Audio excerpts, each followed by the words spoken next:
good morning, everybody. Sarasota Tim leaving Duckett Mill Campground after 2 weeks maximum stay.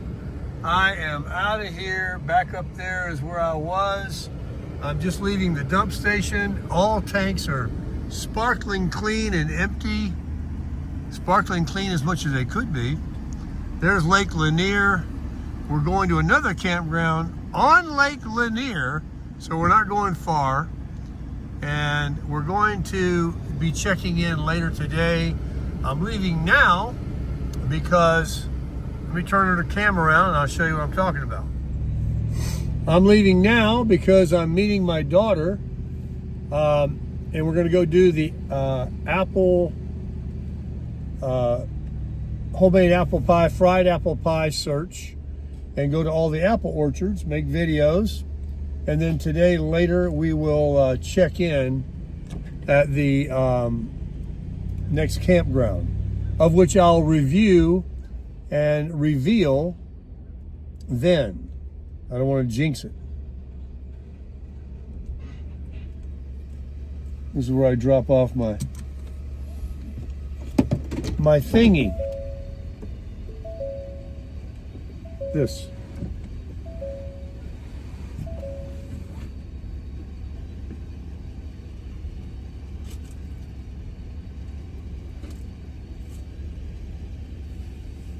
All right, never to return. I don't have one now. All right, let's see if we can get this baby out of here without hitting anything.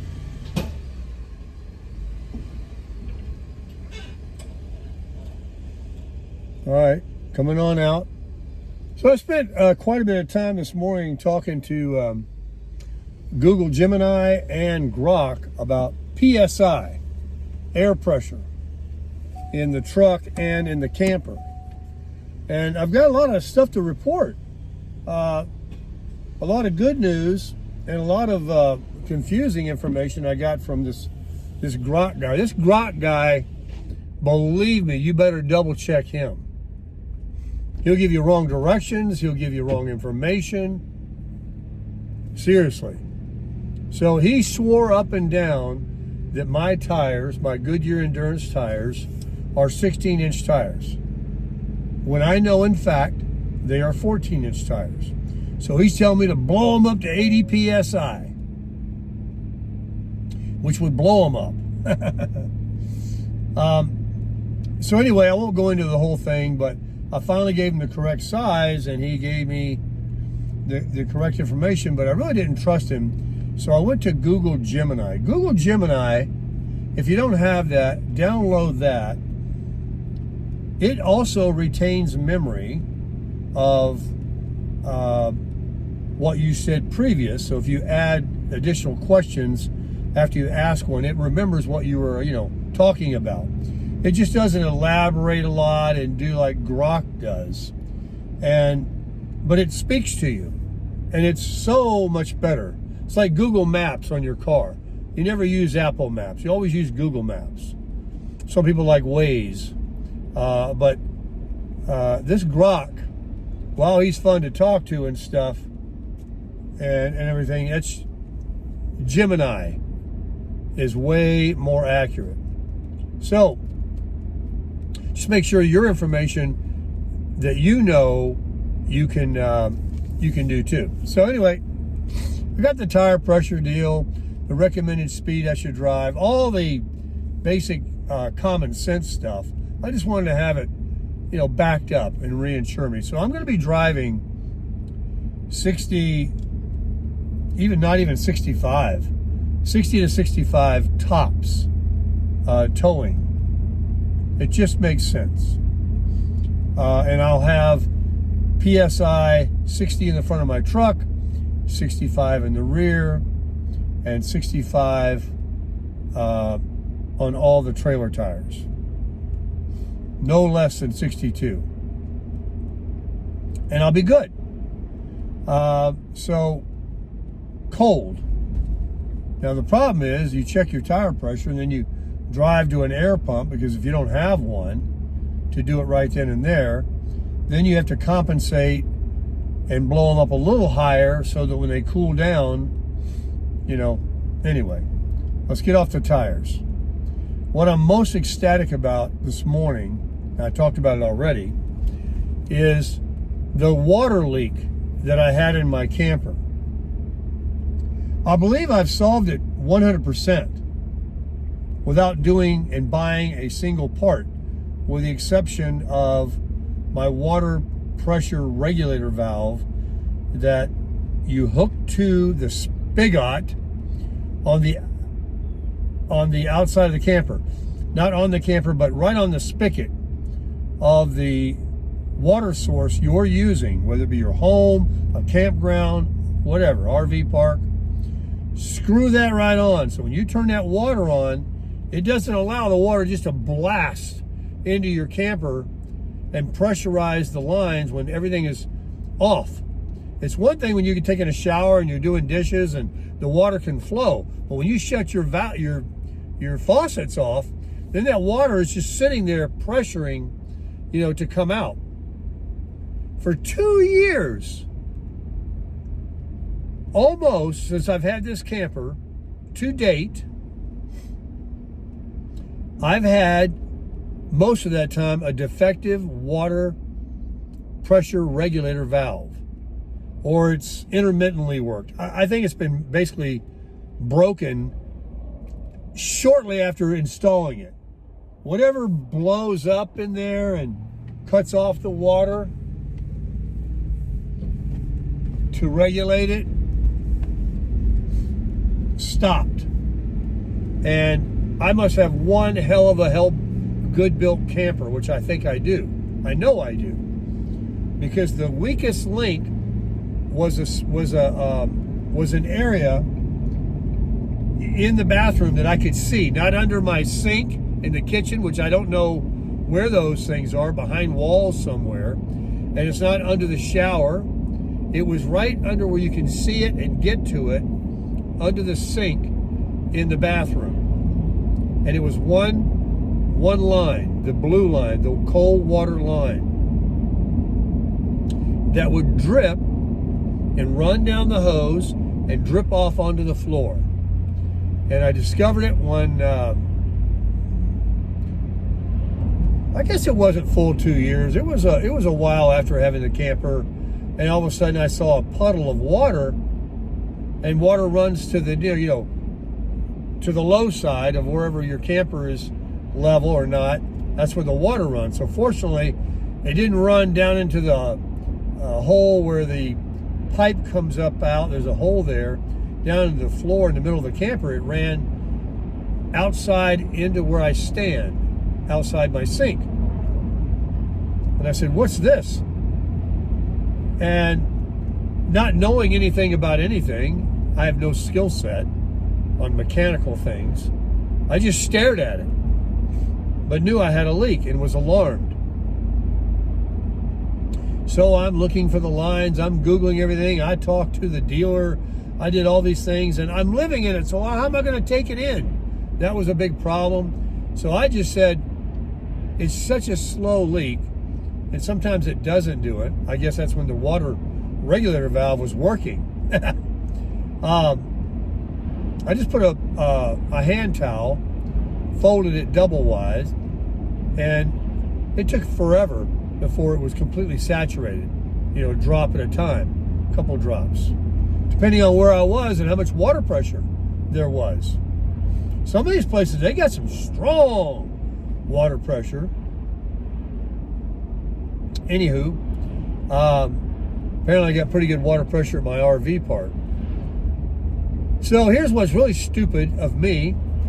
I thought that it might be a defective water pressure valve that goes on the spigot on the water source outside the camper, and I bought one.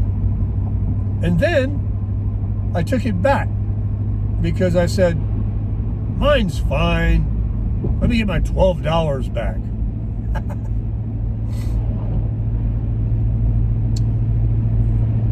2 days ago, I bought it again. When what was it? I had to go to the RV section at Walmart to get that and something else I needed. I'll think of it in a minute. And if it wasn't for the fact that I needed that other item, and I've already returned the water pressure valve last week, got my $12 back, never used it, I would have never have bought it again. And when I did, first I turned the water spigot on at this campground, with no hose on it, and I looked at the water pressure. Man, it came out of there. Then I screwed that water regulator valve on there and turned that water on. It's got the old-timey big old valve you lift up instead of a screw thing. And the water was significantly slower. I said, oh, this thing works. And then I took a shower, and I'm using the sink for dishes, and I noticed that when I turn it on, any of my faucets, they don't just go like right away. The shower didn't have near the pressure, but good enough. And I said, I'll bet you that's the only reason that thing was leaking. It doesn't have a bad O-ring washer. It doesn't have anything wrong with it, other than it can only take so much pressure where it's clamped before little water driplets will come out. It has to find its weakest link. And so now I'm golden. I've been checking it. No leaks. I'll continue to check it. I'll probably check it for another month. I even still have a rag down there to make sure. Believe me. But I'm praying, because there's a lot less pressure now. And without a lot of pressure, how could it leak? You know? It's not anything pushing it so hard. I mean, if it had a hole in it or something, that's one thing. But it's all good. It's not the camper. So here we go down Highway 53 towards Dawsonville. I have a serious runny nose, sneezing. I got to get some more Claritin. It came on. You can hear how stuffy I am.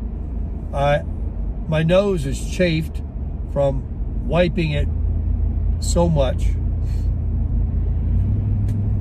And I need a Kleenex now. I got these rough towels from the gas station. All I do is dab my nose now. I dare not stick my finger up my nose because it's so chafed.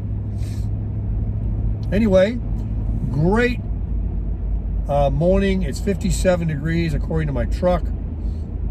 Going up to 77 today. Significantly milder than yesterday's 83. So a beautiful day. The trees are already turning.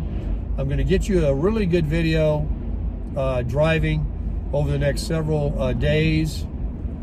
You are going to see, and I am going to see, beautiful fall colors.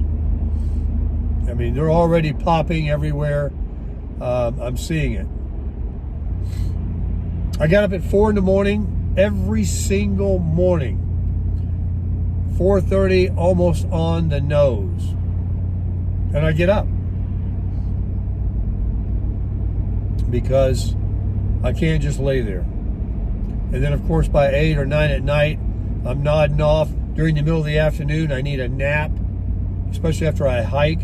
And I'm driving back the other day. I was falling asleep at the wheel. Seriously, very tired. I feel a good feeling this morning. I went to Planet Fitness up here yesterday, and tires on the camper are 70, 68,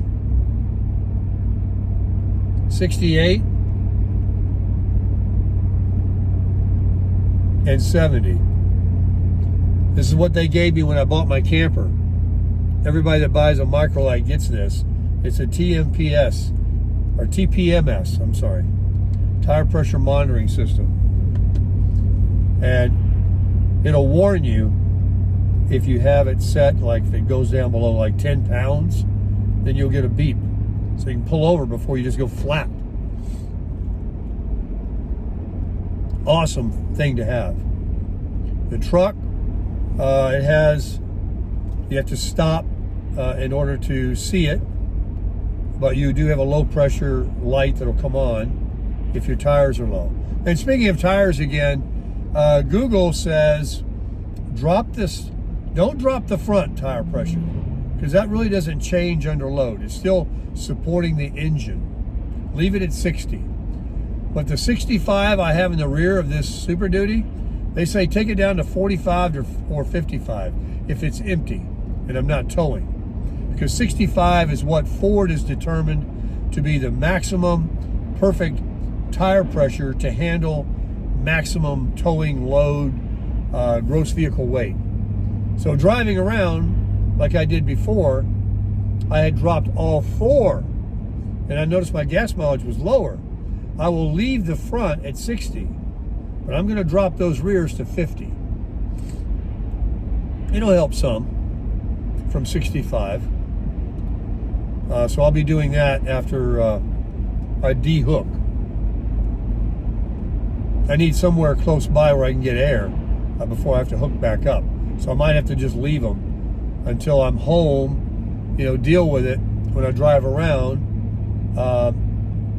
deal with it until I'm home and parked again.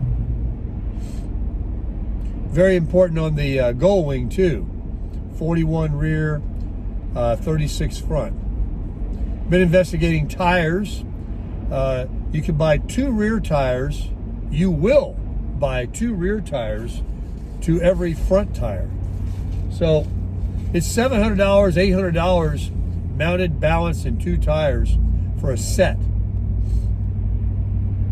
So it's comforting to know that I only have 5,000 miles on that bike, and I've got another 5,000 miles at least before I need a tire, and it will likely be just the rear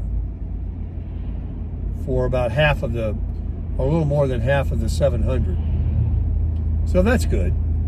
I'm also going to find out today, unequivocally, hopefully today, it might even be Monday, before the computers will reflect if my name is the new owner of the Goldwing for the extended warranty that is good through November 2030.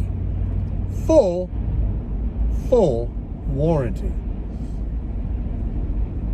Not brakes, tires, and oil and stuff like that, but anything that should break that's supposed to work would be fixed at no charge and no deductible. This is a different service contract. This is an extension of the factory warranty. And if it'll happen and it goes in my name, the deal I got on that bike with all the stuff, now this warranty, wow. I will be one happy camper, forgive the pun. Absolutely.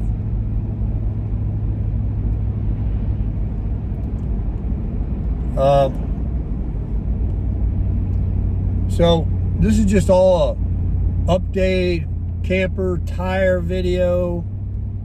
I've been up since 4:30 thinking about it, talking about it. I haven't slept good at all since I bought the Gull Wing and took it to Florida and found out that I've got this pulsating idle. I'm hoping that's just due to gas. I'm pretty sure it is.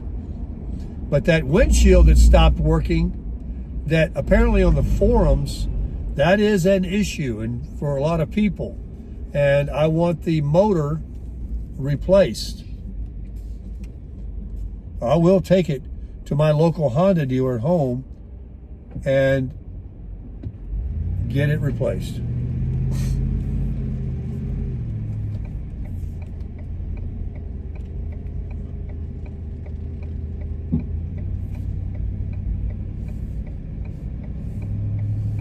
It's a roundabout.